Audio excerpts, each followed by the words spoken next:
Hey guys, this is Black Bolt. Hope everyone is doing well. Today I want to share my initial thoughts on the new 2022 Chevy Bolt EV and Chevy Bolt EUV that were revealed on Sunday, February 14th. I have to say that I really like the look of the Chevy Bolt EUV, and the Chevy Bolt, my initial thoughts was I wasn't a fan of the appearance, but after a few days and seeing more videos and different angles of it, it's starting to grow on me, but I still think that the original Bolt might look slightly better in the front. To me, the 2022 Chevy Bolt EV is more of a refresh than a brand new vehicle.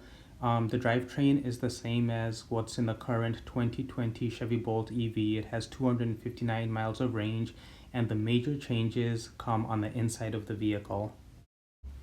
It's definitely a more premium vehicle. The infotainment screen looks much better, and the seats look like they're much more comfortable, and it looks like it's going to come with more soft touch materials and less of the economy car type stuff that was in the current Bolt models.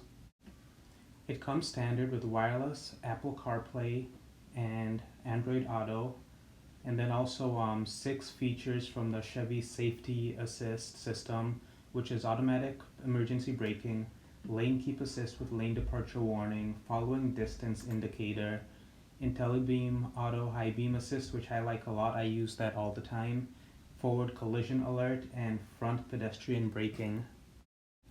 And despite the car having what appears to be a more premium feel, they're actually going down market with the pricing and the trims on this. So the 2 packages that you're going to be able to choose are the 1LT, which starts at $31,995, and the 2LT, which starts at $35,195.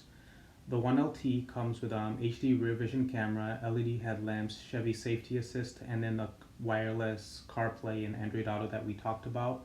And the 2LT comes with leather appointed seats, so they're not completely leather, 8-way power driver seat, which is an upgrade, HD surround vision, rear park assist, and then lane change alert with side blind zone.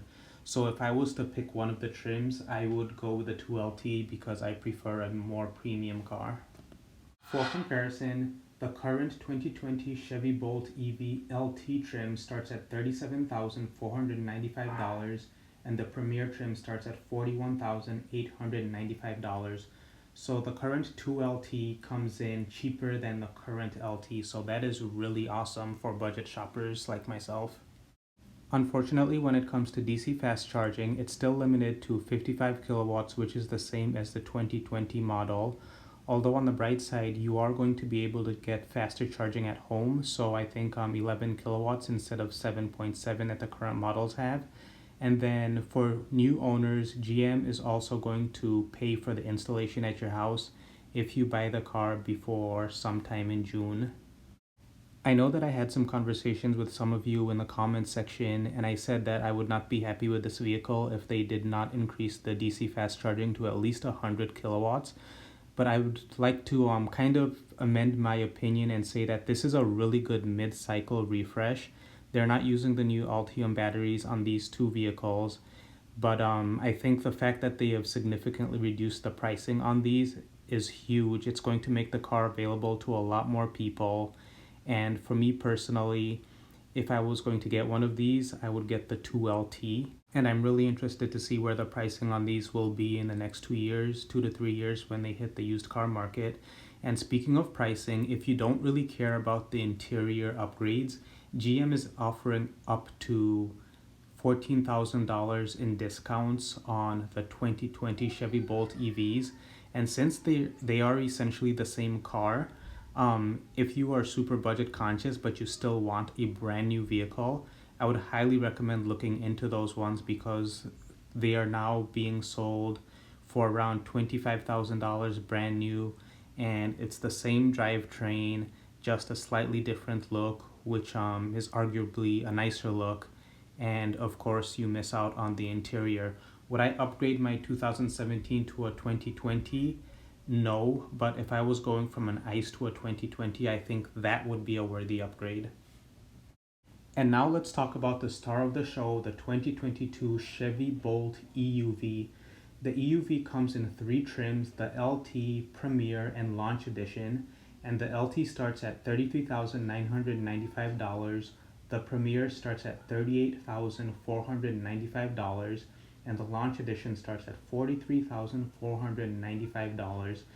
And to start with pricing, you've probably noticed it, but the Premier for the EUV is only $1,000 more than the current Premier for the 2020 Bolt, and the LT is significantly cheaper, $3,000 cheaper than the current Bolt LT.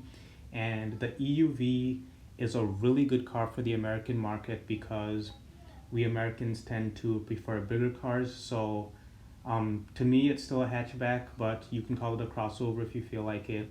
So this fits that small midsection crossover range that a lot of people like nowadays instead of sedans.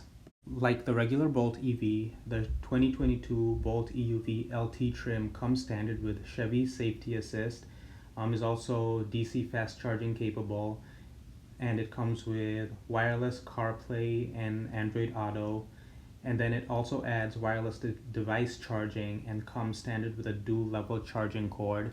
And so that's one cord that can be plugged into a 240 volt outlet, so you don't need a separate EVSE. It also comes with an adapter that allows you to plug it into a 120 volt outlet. And then the Premier trim adds leather appointed seats, adaptive cruise control, rear camera mirror, and HD surround vision. And then it also gives you the option to add Super Cruise to the Premier trim, but it doesn't say how much that's going to be. And then the Launch Edition basically comes with everything. It comes with unique wheels and badging, Super Cruise included, illuminated charge port, and the panoramic sunroof. If I was buying the EUV, I would want the Premier, possibly with Super Cruise if it's not expensive, and the sunroof. So I'm hoping that the sunroof for sure is an option on the Premier. And because it's a larger vehicle, the Chevy Bolt EUV will come with 250 miles of rated range as opposed to the EV's 259 miles of range. And it also comes with available heated and ventilated seats. I didn't see that on the Bolt EV's page. And then it comes with 39.1 inches of rear seat legroom, which is 3 inches longer than a Bolt EV. Trunk space in the Bolt EV is actually just a touch more than the Bolt EUV, and the reason for that is all of the extra length in the EUV is going to make the comfort in the back seats a little bit more, and the space for the driver is exactly the same, and like I mentioned, the trunk is essentially the same. Basically, these two vehicles, the 2022 Bolt EV and the Bolt EUV, are the same cars, except from the EUV comes with a bit more features and it costs a bit more and it's a touch more upscale, it looks like. And one more fun comparison for you guys. The mass market Tesla Model 3 Standard Range Plus comes with 263 miles of range and costs $37,990, whereas the Chevy Bolt EUV with a starting price of $38,495 comes with 250 miles of range. And I chose this one because it comes with leather seats and the adaptive cruise control, so it's the closest comparison. And then of course the LT is cheaper, and if you just go with the Bolt EV, those are even cheaper and come with 259 miles of range. So you can see what Chevy is doing here. They are targeting the lower end of the market, and they have significantly undercut Tesla on the prices, and that is before the incentives that GM has on these cars that they like to do. The VW ID4 starts at $39,995. So Chevy is going to be the king of the value market, and the Bolts are already the best value out there. So this is going to continue that trend, and I am really excited for these cars to come out so that I can test drive them and share some more of that with you guys. Overall, I am not the least bit disappointed with these cars. And I don't buy new cars, but if I were to buy a new one, because my preferred trim of the Chevy Bolt is the 2LT, and that's $35,000, I would probably then just spend the extra $3,000 to get the Chevy Bolt EUV Premier, because it seems like a much nicer car and it's a little bit bigger for the backseat passengers.